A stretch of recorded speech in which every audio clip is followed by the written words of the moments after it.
Yerski. Alright, my guys, we got another showcase, you heard. Now, look, I'm gonna start posting more videos on setups and how-tos just to give the audience a bit more immersive experience when tuning into these videos. Y'all know I hate the overall rank playstyle everyone has. Y'all know the meta combos, the super perfect defense, leaving no room for miracles or mistakes. It's just real tedious seeing the same initiative from these players when I know some of them have the skill to completely fight in a more suitable way. Now look, I got two fights I want to show y'all. In both these fights, it was a real display of how to beat players who have a real clean playstyle to them. I know a lot of players who struggle against people who tend to have a slower playstyle than most, and me too sometimes, I'm not gonna lie. If a dude's trying to get real technical and I'm kinda in the mindset of just wanting to get in there and do my thing, I might take a L too. But it is what it is. When it comes to picking your shots and recognizing the pace in the fight, it can get a little difficult if you can't adjust. So this first fight, we got Connor, and this player, FishOilKing, real solid dude, real solid Ian player. He had a style to him that I love to go against. It represents a true aspect of MMA. It's like we treated our fighters with respect. We didn't overdo anything, and we made dominant reads to get it finished. Let's get into it real quick.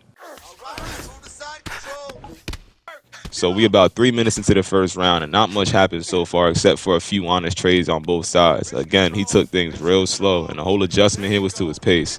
Usually players like my man right here, they like to engage after you do. He isn't running. He ain't running at all, but he is keeping caution at that distance. Now I can try and set up a bunch of things outside to creep my way to the pocket, but it won't matter because he'll retreat and circle out again. So he also took any chance to grapple when he could. So I had to ask myself, what can I put on him that makes him want to engage a bit more? I needed a consistent weapon to shut him down. I have Connor, so chasing him around the ring with setups will just gas me out, especially with his body work. So I'm going to let the footage run a little bit and I'll explain what happened.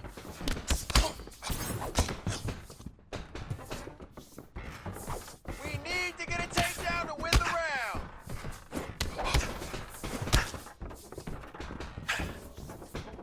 Hands on your face.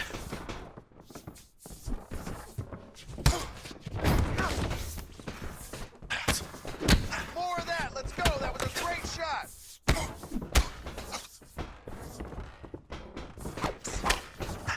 Twinkle toes.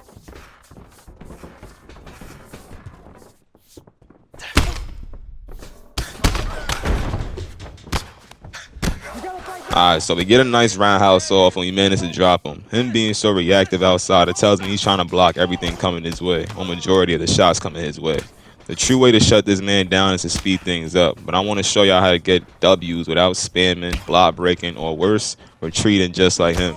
So we're going to let the fight continue and just try and get his combinations down. Once we do, we'll start implementing our counters. Stop. Now pay attention to this combination right here, y'all. It's a lead uppercut followed up by a cross, ended up with a lead hook. Now, we're playing at a pace that's so slow. The next time I engage inside with that same exact combination, he's gonna try and duck his head, and we can use that to just keep watching, bruh.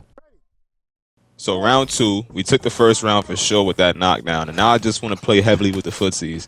I want him to think that I'm in range for him to counter me, but I'll simply back away, letting him go first. If he doesn't, I'll take the space again and actually go. It's simple when you break it down, but round two was all about matching that play style of his and seeing our openings. One of the most underutilized punches is the body jab or body straight, either one. I like the body jab a bit more as you can flow off the body to the combo up top. We're both intent on using that punch to break each other's rhythm of not going. The reaction from the punch will make the other person try to engage, forcing you to whiff and possibly eat a counter shot. So right here, he threw this combination a few times. It's a jab followed up by a rear uppercut. Now he kind of threw it a few times off beat, and I didn't exactly try and counter it right away, only because I didn't want to show my weapons too early. I keep telling y'all all the time, don't ever try and, pull off your counters until you get that health a bit lower. Only because it's not going to do any effective damage. He's still too up there, you know what I'm saying?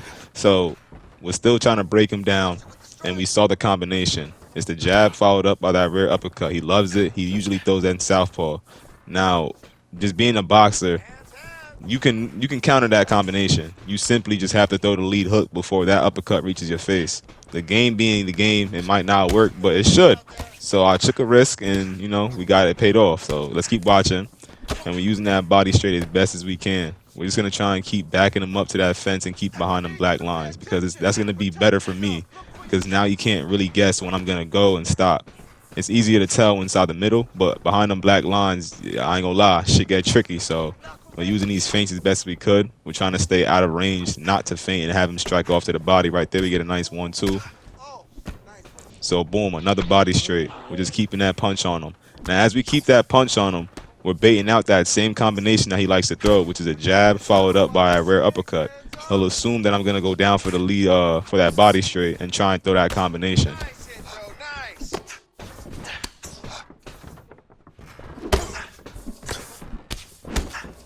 One more takedown.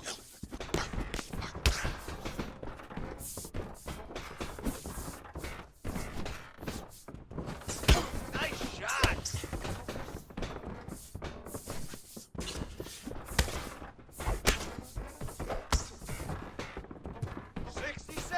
Work, work, work, work.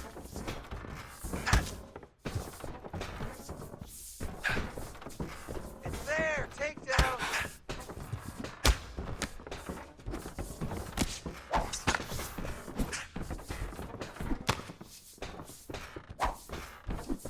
Hands high.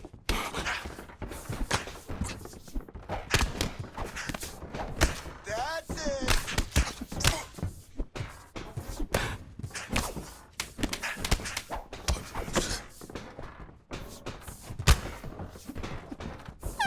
Time.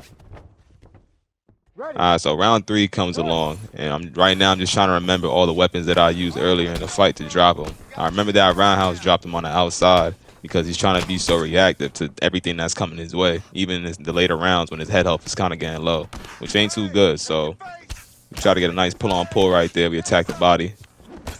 Now right here, we set up this roundhouse. We're trying to commit that block. I think he kind of sensed it. He starts blasting off all these punches. We get him in range. Boom. Right there. Beautiful. Now remember that combo? He ducked right into it. We throw the combo first, so he ducked twice just to bait it out.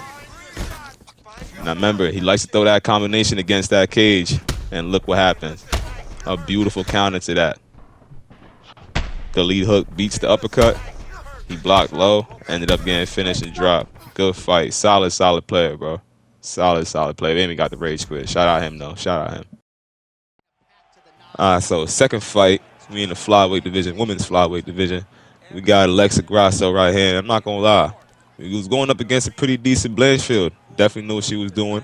Know what I'm saying? But you know how that go. Now look, the pace that we was fighting at right here, you could say we was making reads, but for the most part, you could kind of tell that we were just going at it. So we got about like what 8 minutes left of the video, 7 minutes. I want y'all to sit back, relax, and just cool out, man. Just enjoy the footage. I'm out. It's just a really high pace, too. It's a really high striking pace for these two.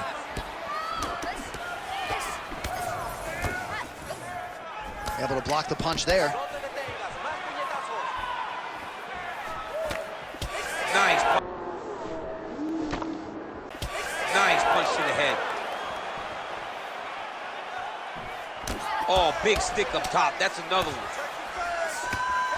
Oh, yes, it is a lost art in mixed martial arts. Not just the jab, but the double jab. I mean, a beautiful double jab. That thing's thrown right from the chin, too. And there she goes, landing that jab again. She might have a better jab than you, DC. Oh, she's got a fantastic jab. I'm telling you, put me to shame. I like to try to fight behind my jab, but I'm not sure I've ever landed them so consistently as we've seen her do tonight.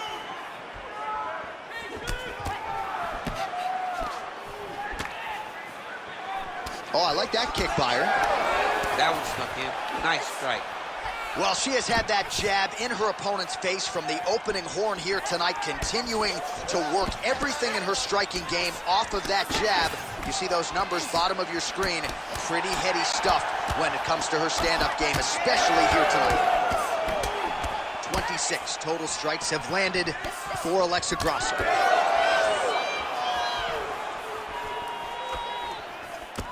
Leg kick lands.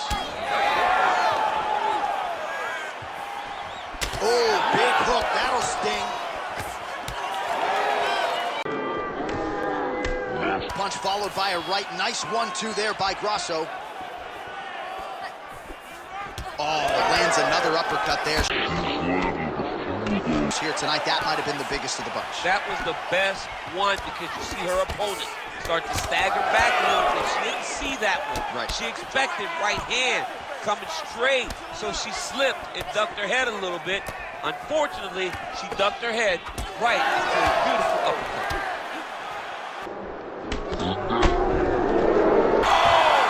Vicious combo there. That leg kick hurts.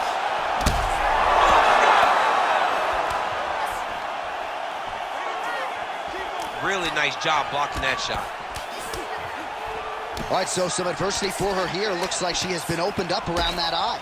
Anything worth having will not be easy, but she's got to protect that cut because it will get worse if she continues to get hit on. Second round, straight ahead. All right, round 2. Well, she felt like the uppercut was going to be there. It has absolutely been there. No reason. Go back to that position. She has to. She can go from the clinch. She can do it off of her combinations. Oh, man! Oh, she's hurt, yep. Just out of range with the big right hand.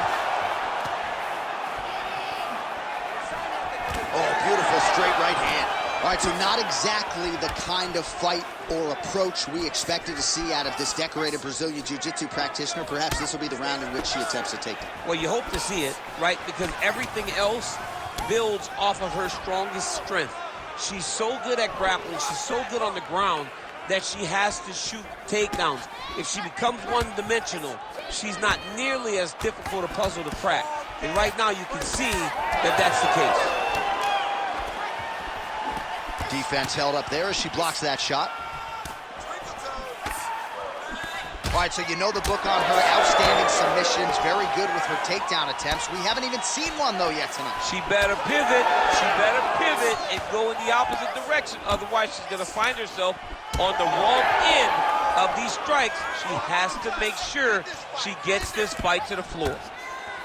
Well, not just a high-output fight to this point, but a high-accuracy fight as well.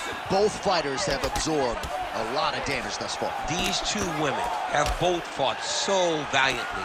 They have really laid it out on the line tonight, and it's made for a very fun fight.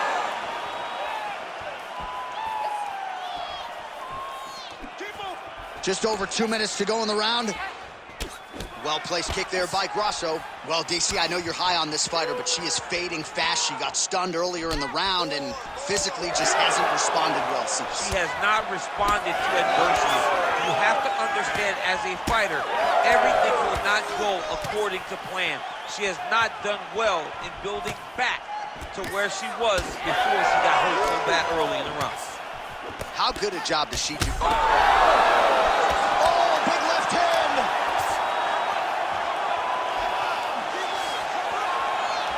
Well, I'm a play-by-play guy. I'm not an analyst, but I have to admit to being surprised that she hasn't even attempted a takedown at this point in the fight. It's crazy to think that someone has such a dominant skill and is not trying to take advantage of it. Someone needs to get in her ear and say, start wrestling, because right now you are falling behind. Well, she's leaking a lot of blood now. That cut is getting worse with every strike landed. And the blood is flying, her confidence is growing. She will continue to try and target that cut until someone ringside position and stop the fight. All right, round 3 coming up next.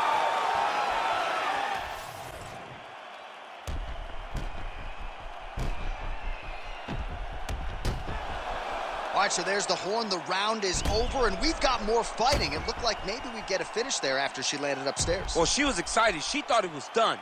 How does she reshift? How does she get herself back in the moment to try to repeat what she just did, but also top it in action? All right, here we go with this 3rd round of this championship fight. Well, pretty good showcase for these two women in the previous round. As our next round gets underway, some risk management in the previous fight. There it is again. Look at that. That landed clean.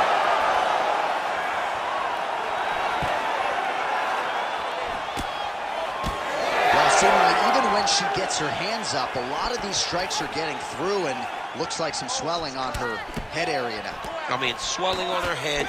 You know, she's getting beat up. Make no mistake about it. She's taken far too many of these shots. What? HighLevelMMA.